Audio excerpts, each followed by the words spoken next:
Welcome to show 97 of the Cloth Diaper Podcast. Today we are chatting with Nicki from Nicki's Knickers.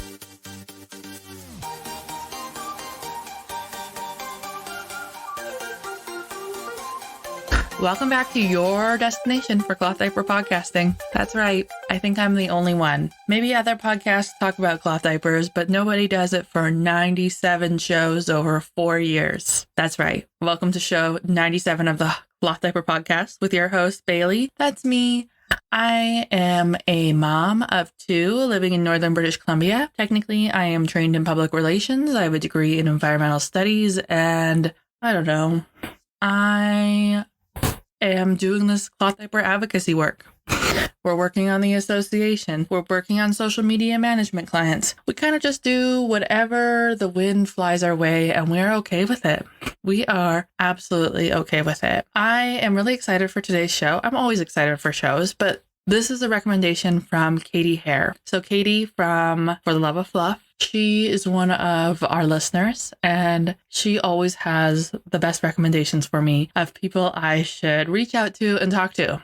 One of the ways that I find guests is I wait for people to email me and then we chat, or people email me and tell me I should get in contact with someone. This past year, I have had a ton of requests to be on the show, which is why we have been releasing shows weekly. And because of that, I haven't really been doing any outreach myself. So if you know of somebody who is probably too shy to reach out to me or connect with me, please do let them know. Please let me know, and I will try to make it a priority. I want to make sure we hear all these voices, and I'm doing the best I can. I really am. Anyways, the Cloth Diaper Podcast is brought to you by my book. The book Cloth Diapers, The Ultimate Guide to Textiles, Resources, and More. That's not even the title of it.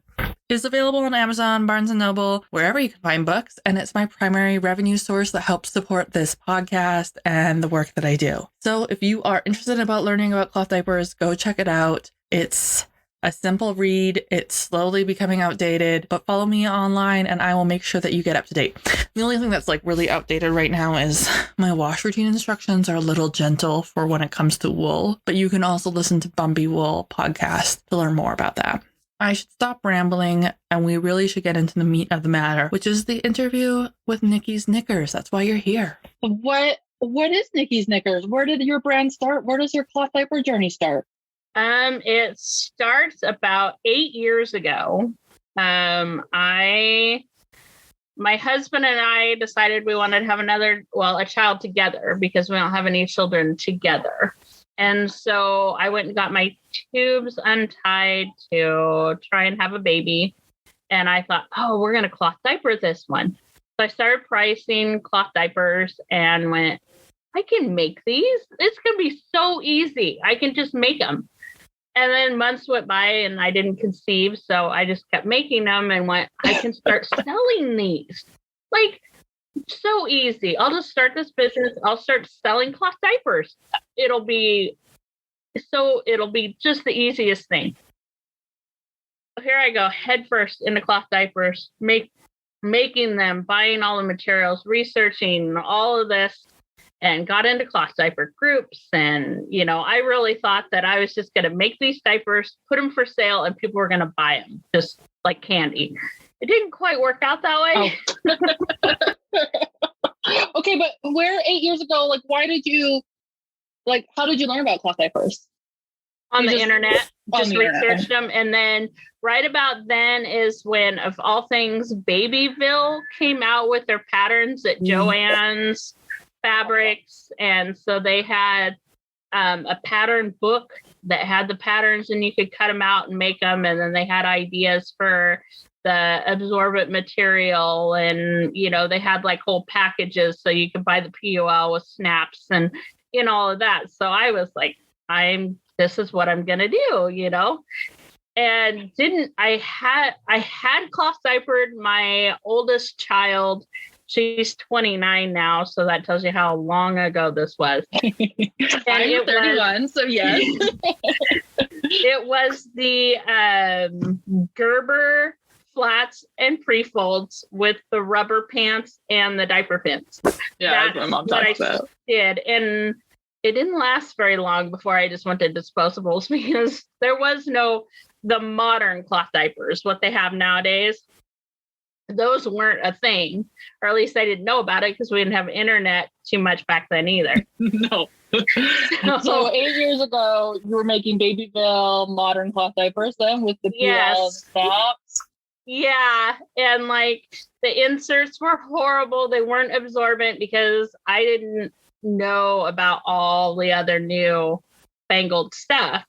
And then I started getting in cloth diaper groups and started learning. And then I really just head over heels fell into cloth diapers and researched. And every time somebody typed in a question about absorbency or what they, what to use for overnight or whatever, I would read every comment there was and research as much as I could. And then the cloth diaper thing wasn't going so well, so I started making kids' clothing. And that did really well. And then I thought, well, I'll start getting back into cloth diapers. And that was about a little over 3 years ago when flats started coming out, and then the tie-dyed flats started coming out. And I started doing that. So you kind of had this little bit of a roller coaster ride with your business and where you've come today. Yeah. And then like I said, I researched every possible thing. I watched your videos when you did absorbency tests and you talked about your hemp and the bamboo, and I watched Jay's and I've learned so much more from that. Yes, there's so much I've learned. Mm-hmm. So what do you sell today? I have kind of honed it down now, and I have a bamboo hemp blend that I have custom milled. So I have it milled to 320 GSM, and I researched and just I ate, slept, and breathed cloth diapers. That's it. Wow, you're that's textiles. You're living and breathing textiles. Yes. And then I realized when my company started kind of blowing up and people wanted to know about my absorbency of your fabrics and whatnot. And I realized there's only a couple places in North America to buy the material wholesale to make flats. Kindle and Nature's Fabric are the two that are the main two. And I was like, well,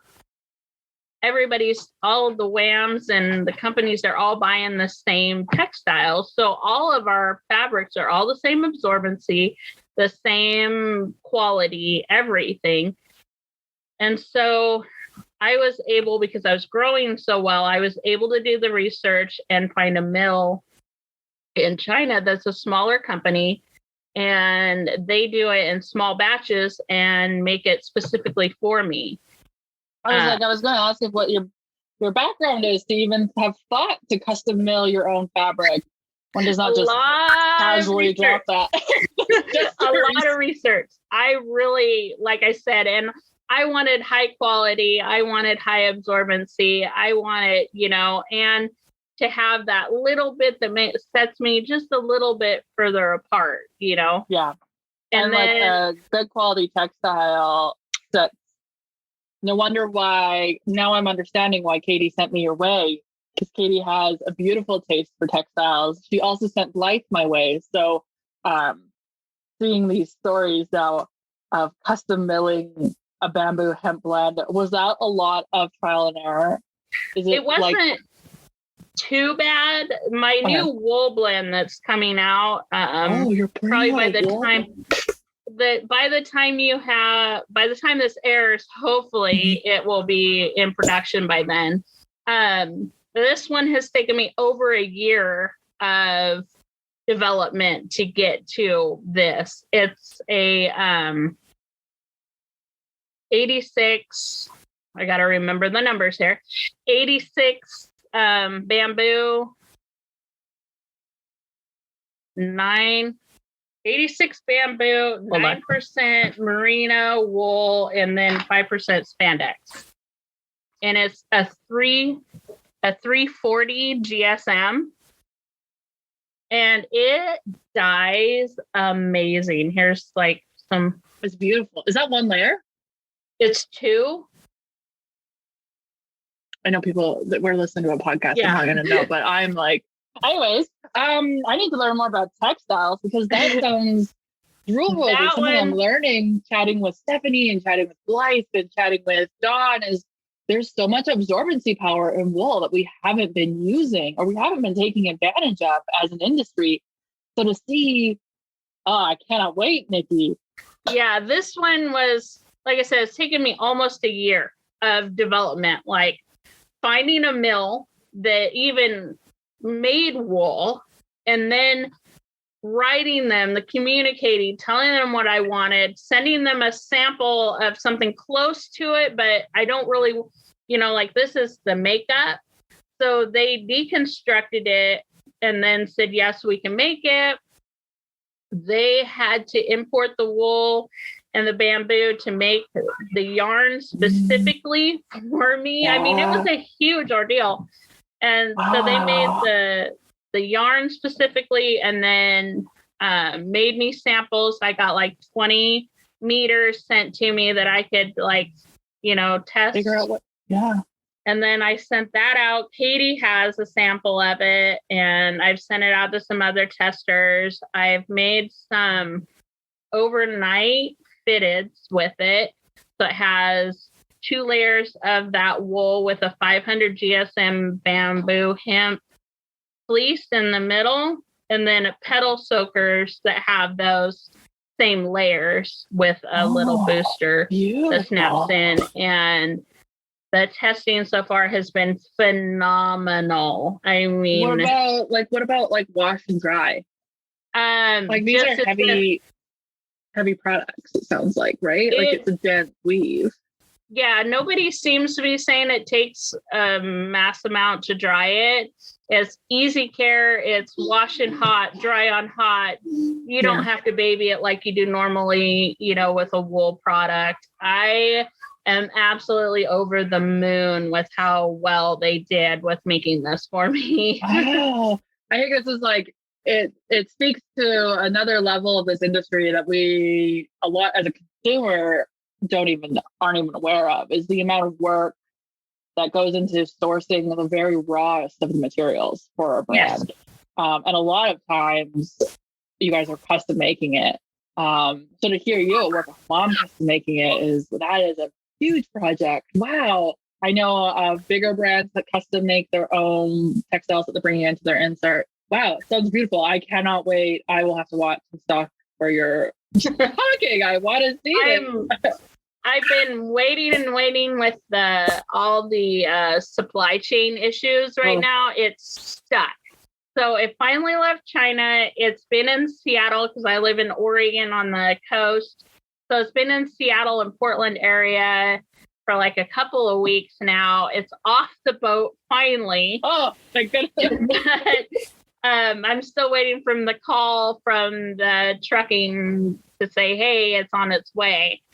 So I think I'm probably going to cry happy tears when it actually shows up because, like I said, it's been a year of, development and, Yeah, supply chain right now is huge challenges everywhere. So you were talking about an overnight fitted, but what I saw on your website is that you make an E-flat?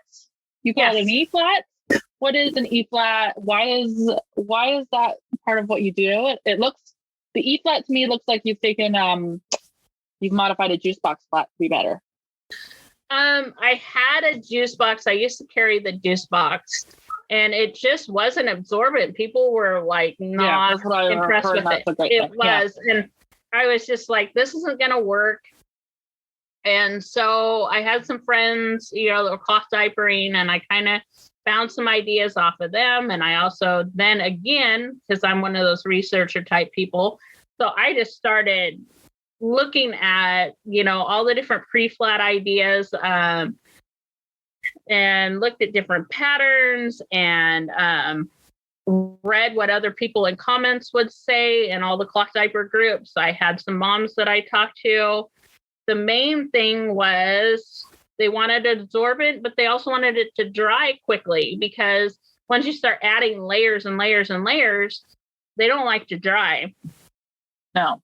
And so the E flat, I sat one afternoon and just started drawing, and I kind of like extended a pre-flat to where it's wider.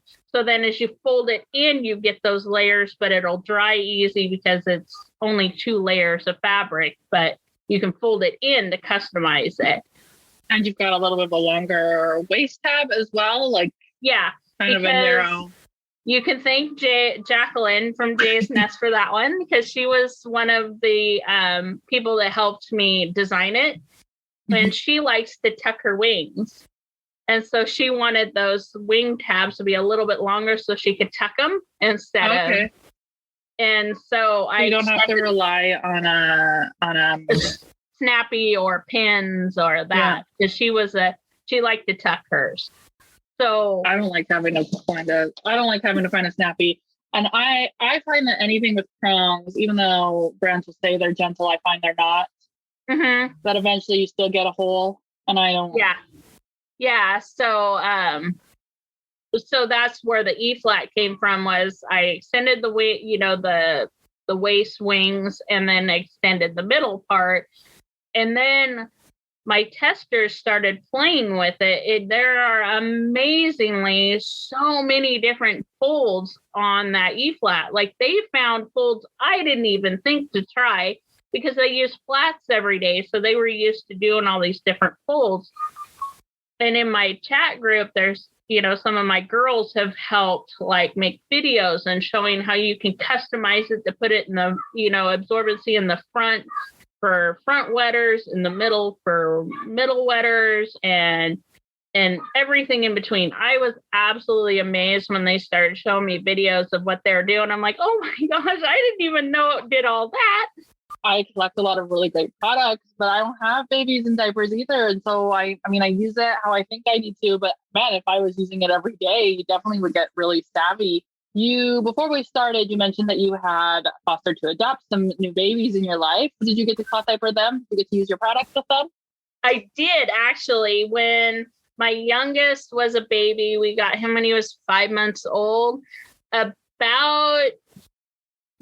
was probably about a year old, probably, when I started actually working on the E-flat pattern and stuff. So he didn't get to wear it very long, but I did get to try it on him. And then my daughter was 2, so she was almost potty trained, so I didn't get to use them on her. But he did. He probably got to use the first E-flat before it started going out to the testers and whatnot. So he did get to use it a little bit. Cool. Have you had any big challenges during this career that you feel like you've really won and overcome and make you feel excited? I think mine was, I think my biggest one was being able to finally be able to get my own fabrics milled to set myself apart. Like, that's my biggest thing I'm the most proud of, is that I was able to do that, because the minimum orders for those is huge. Like, you can't just order 20 yards of something or even 50 yards of something. You're in, So do you have a separate building for that you're going to store it in? Yeah, we have a big shop and we store it in there, but it's been amazing to go from barely being able to afford to buy a 10-yard piece of fabric to then when I got the 50-yard, it was like, oh, wow, look at this huge roll of fabric, to having to buy a trailer, driving 4 hours to go to the port to pick it up, to bring it home. Like, I think that's been my biggest thing, is I'm most proud of, is the fact that I've been able to grow to that level and be able to offer. And that is offer them at a reasonable price. Because I'm buying it in bulk, I'm able to get it at a good price to be able to keep my prices down, so then more people can afford it. I had the pleasure of visiting Heather at Lily and Frank's little workshop in her house.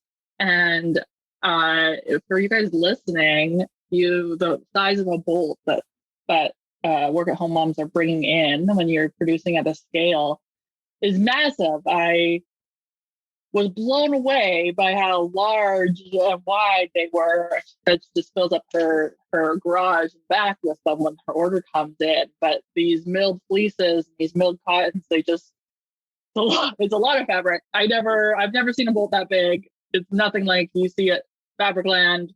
They're massive. Just like, yeah, you talk about purchasing a trailer to bring them in. Yeah, they're the kind of fabric that the UPS man is not a huge fan of. Yeah, I'm sure when they show up because I had this one just shipped to my house, the wool's just coming straight to my house, and I'm sure the delivery guy is not going to be very happy. It's probably on a pallet, right? Like, pallet is. I'm hoping, but we'll have to see. But I mean, I do all of mine. I took over our dining room in our house, and that's where I work, and then the fabrics are out. Yeah, I mean, I have this tiny little area that I work in. And yeah, I'm the only one. I do all of it myself. I do all the sewing. I do all the dyeing. Well, my husband helps me with the dyeing. So where we've got a system down there. And then I'm the one that does all the cutting, all the sewing, all the. You're a one-woman operation here. I am. What are you, like, you're bringing in this beautiful new blend. You're milling your own bamboo hemp as well. Where do you want Nicki's Knickers to go in the next 5 years? What's your dream? Do you have one? Yes, we have a plan. We might be moving 3,000 miles across the country to oh, come on. Don't leave me on the West Coast. You're the best. But to a little town in Kentucky. And I am hoping to build this into my dream is to hire people who are kind of in the same situation I've been in my life, where you're a single stay-at-home mom, you've got kids, you're trying to find a job. Nobody wants to hire you because you have kids and they know that you're going to miss work, and also not being able to find daycare for your children. Has my daughter been home from school for 8 days now? Yes. Yeah. And has it been hard? Yes. So my dream is to have Nicki's Knickers open up and have its own daycare facility attached to the job that is part of your look work. At your dream bag. I do. Yes. But I think I can. Yes, I love this big dream. It's accomplishable, especially where we're going. One of my reps has become a really good friend of mine. She lives there. She's connected with some of the community members there. So we're going to make this go. And we also want to have a diaper bank available, but then take it one step further, because a lot of people who get cloth diapers from the banks are a lot.